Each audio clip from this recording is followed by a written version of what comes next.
Filipina marah kapal patrolinya ditantang kapal Beijing di Laut Cina Selatan.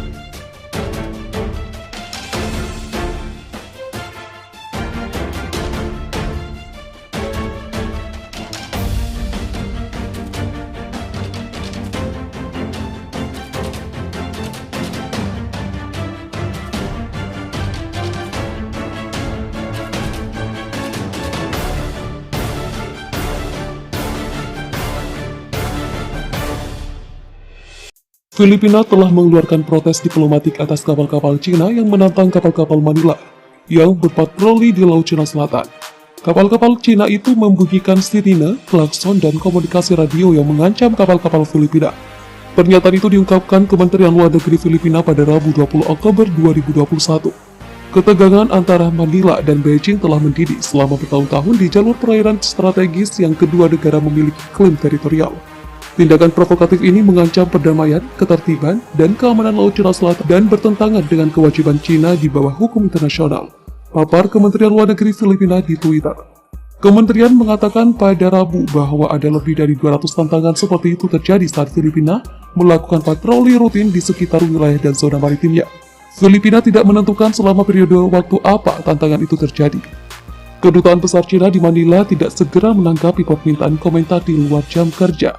Cina mengklaim kedaulatan atas sebagian besar Laut Cina Selatan, tetapi Brunei, Malaysia, Filipina, Taiwan, dan Vietnam juga mengajukan klaim yang sama untuk beberapa atau semua pulau. Pada 2016, Pengadilan Internasional membatalkan klaim ekspansif Cina di jalur air strategis di mana perdagangan kapal senilai sekitar 3 triliun US dollar lewat setiap tahunnya. Meski demikian, Presiden Filipina Rodrigo Duterte mengesampingkan keputusan yang menguntungkan Manila dan mengejar pemulihan hubungan dengan Beijing dengan imbalan janji miliaran dolar pinjaman, bantuan, dan investasi. Banyak di antara janji Cina pada Filipina itu belum terwujud. Sejak Duterte menjabat pada Juni 2016, Filipina telah mengajukan lebih dari 80 protes diplomatik terhadap Cina. Filipina cukup kreatif dalam mengusir kapal-kapal Cina yang memasuki perairan negaranya. Kapal Malaikat Laut Filipina yang di dalamnya para wanita belakangan ini menjadi perbincangan karena sukses mengusir kapal-kapal Cina yang melanggar zona ekonomi eksklusif. Dilansir dari LA Times, kapal-kapal nelayan asing itu berada jauh di perairan Filipina dekat setitik terumbu karang yang dikenal sebagai Sabina Shoal. Mereka tidak memiliki tanda resmi, tetapi lambung biru mereka dari baja bertulang yang digunakan untuk menabrak kapal lain adalah tanda-tanda milisi maritim Cina. Mereka tidak datang untuk memancing, tetapi untuk mempertaruhkan klaim atas laut. Ini penjaga pantai Filipina. Anda berada dalam zona ekonomi eksklusif Filipina. Anda diminta untuk memberikan hal-hal berikut: nama kapal, tujuan, pelabuhan panggilan terakhir, dan selanjutnya. Ungkap suara seorang wanita terangkat melalui derek radio kapal Malaikat Laut Filipina. Ketegangan itu berakhir dengan tenang ketika ketujuh kapal Cina itu menarik jangkar dan berlayar ke perairan lain. Operator radio Ancient Great Barrier Aquario dipuji sebagai pahlawan di media sosial dan dipuji dalam laporan berita lokal sebagai wanita yang membuat kapal-kapal Cina pergi. Dia punya lebih banyak nyali daripada Presiden Filipina. Tulis seorang pembaca menanggapi wawancara dengan Aquario di Philippine Daily Inquirer. Insiden 27 April yang direkam dalam video mengumumkan taktik terbaru Filipina, mengirim unit operator radio penjaga pantai yang semuanya perempuan untuk melawan agresi Cina di Laut Cina Selatan yang diperebutkan dengan panas. Tindakan Cina di kawasan itu termasuk melanggar wilayah perairan negara lain dan membangun instalasi militer di pulau-pulau buatan, telah menjadi bahan bakar berbahaya bagi Beijing dan Washington. Dijuluki Malaikat Laut, kelompok 81 wanita itu akan segera berpatroli di zona ekonomi eksklusif negara itu, yang membentang 200 mil laut dari garis pantai Filipina di daerah yang dipenuhi bebatuan dan terumbu yang diklaim oleh Cina. Para wanita direkrut dengan keyakinan bahwa mereka akan lebih cocok untuk memukul mundur kapal asing yang tidak diinginkan dan mengurangi potensi krisis geopolitik karena suara mereka akan meningkatkan kru lawan tentang istri atau ibu mereka, kata para pejabat. The Angels of the Sea akan menjadi suara ketertiban, damai, dan berbasis aturan di laut, terutama di perbatasan maritim sensitif negara kita, kata Wakil Laksamana Leopolda Laroya, kepala penjaga pantai yang baru-baru ini ditunjuk. Program ini telah dikritik sebagai seksi dan karena memperkuat stereotip gender di negara yang presidennya memiliki sejarah komentar misoginis.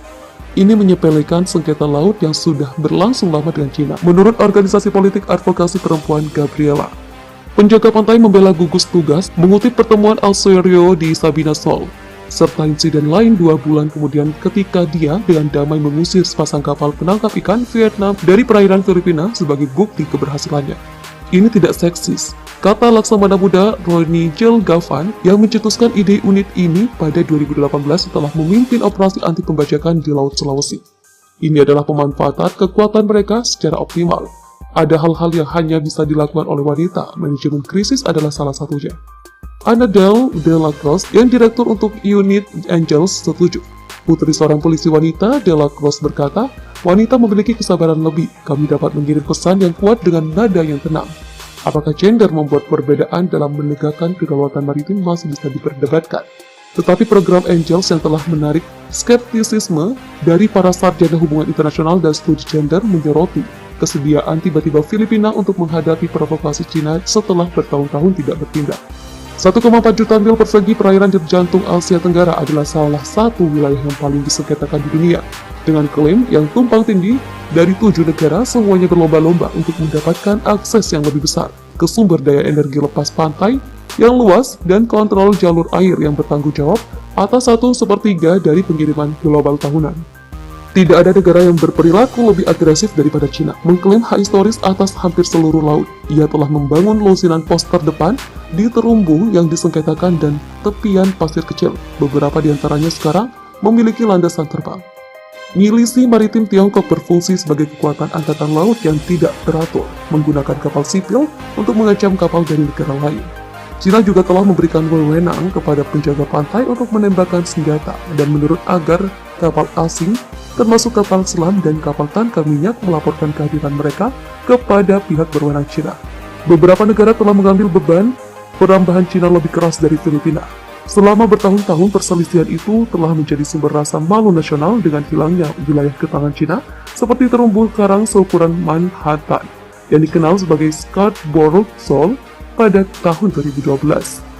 Sementara itu, para nelayan Filipina telah kehilangan mata pencariannya mereka karena kapal-kapal Cina menghalangi mereka untuk menjelajah lebih jauh ke laut. Sejak menjabat 5 tahun lalu, Presiden Filipina Rodrigo Duterte telah menolak untuk menantang Beijing, berharap hubungan yang lebih bersahabat akan menarik miliaran pinjaman dan investasi Cina. Dia berargumen bahwa menghadapi Cina yang unggul secara militer adalah tindakan yang bodoh. Dia menolak sebagai secari kertas keputusan penting tahun 2016 di Den Haag yang menolak klaim Cina atas perairan di zona ekonomi eksklusif Filipina.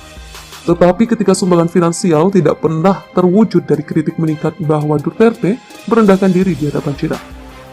Pemerintahnya mulai mengubah takut akan dampak politik dengan pemilihan yang akan datang pada tahun 2022, kata para ahli. Kedatangan armada besar kapal milisi Cina pada bulan Maret di dekat sebidang tanah berbentuk seperti bumerang yang disebut Wilson Reef menawarkan kesempatan untuk melawan. Serangan itu memicu lonjakan penjaga pantai Filipina dan patroli angkatan laut dan serangkaian protes diplomatik. Duterte mengancam akan mengirim kapal perang untuk mempertaruhkan klaim Filipina atas sumber daya alam.